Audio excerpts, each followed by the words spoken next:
Excellencies, friends, it is great to be with you again. Since I started in May 2020, I've heard directly from thousands of human rights defenders in so many countries who have told me about the challenges and risks that they confront daily. Most of this work is undervalued and overlooked. Today I'll be sharing with you the additional challenges human rights defenders who work in isolated, remote and rural contexts face because of geography and lack of access. Allow me now to turn to the thematic report I'm presenting today, which shines a light on human rights defenders who all too often work in the dark. Its title, Out of Sight, Human Rights Defenders Working in Isolated, Remote and Rural Contexts. These valiant people are a priority for me, as they are among the most vulnerable to attack. They work far from the protective gaze of embassies or national institutions. And they are often neglected by the authorities, United Nations mechanisms, and national and international NGOs.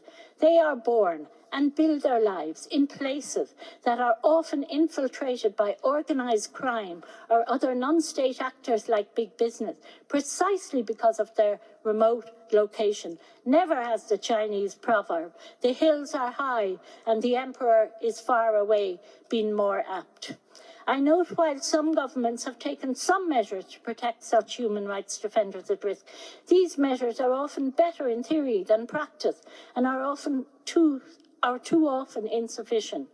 In November 2023, Quinto Inumo Alvarado, an indigenous Quechua human rights defender from Santa Rosalia de Yanayachu in the Peruvian Amazon, was murdered as he traveled back to his remote community by boat. After a workshop with environmental and land defenders in the San Martin region of the Amazon, he had been campaigning against illegal logging and drug traffickers in the area for 25 years and had received many death threats prior to his murder. Although the government of Peru had taken some measures to protect him, sadly they weren't enough to save his life. Following a national and international outcry, several suspects have been charged with his murder, with 4 in pre-trial detention as I finish this report. In 2023, the NGO Frontline Defenders reported the killing of over 300 human rights defenders around the world. And they work very often in rural, isolated and remote areas. 70% usually of defenders that Frontline records are working in land, indigenous and extractive. We've watched with horror the failure of states and existing international mechanism to protect human rights defenders in conflict. Conflicts which serve to isolate. Defenders as protection actors leave or are prevented from entering conflict zones. Congolese defenders in the ongoing crisis in eastern Congo, Palestinian defenders in Gaza and the West Bank, and defenders in Sudan, just to name a few. But it is not just killings and physical attacks that remote and isolated defenders face.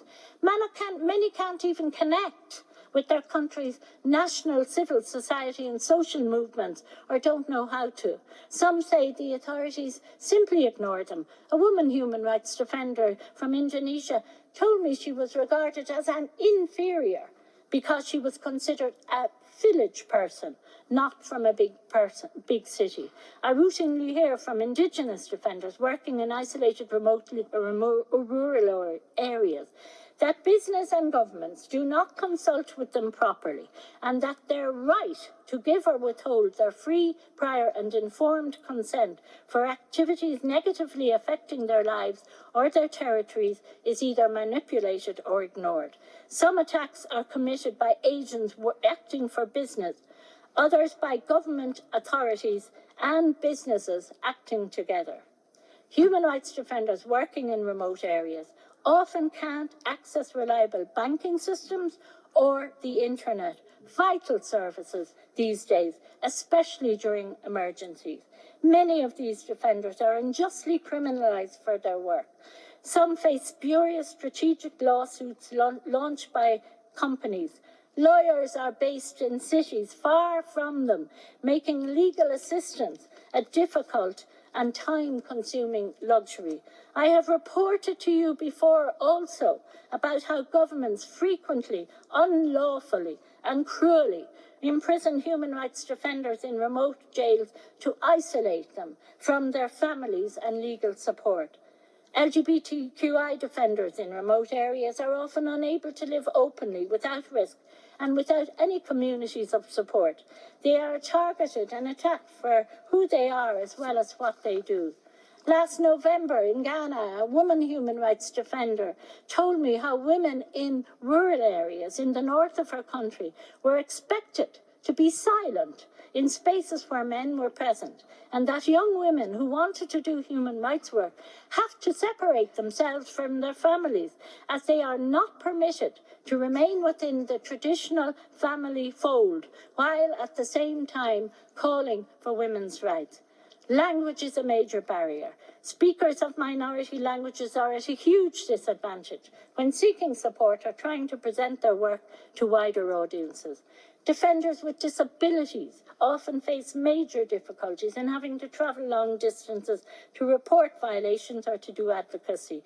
Effective support for defenders in remote, rural and isolated areas cannot always be based in the capital or major towns, and support must be as close to them, as close as possible to where they live and work. As part of my work, I have travelled to meet defenders in some of the most remote parts of the world, up through the snowy mountain ranges into deep tropical forests and across deserts. I am in awe of how they persist, defending the rights of others and these sustainable development goals with the unstoppable energy of hope and justice, while unseen, unsupported and forgotten. Thank you.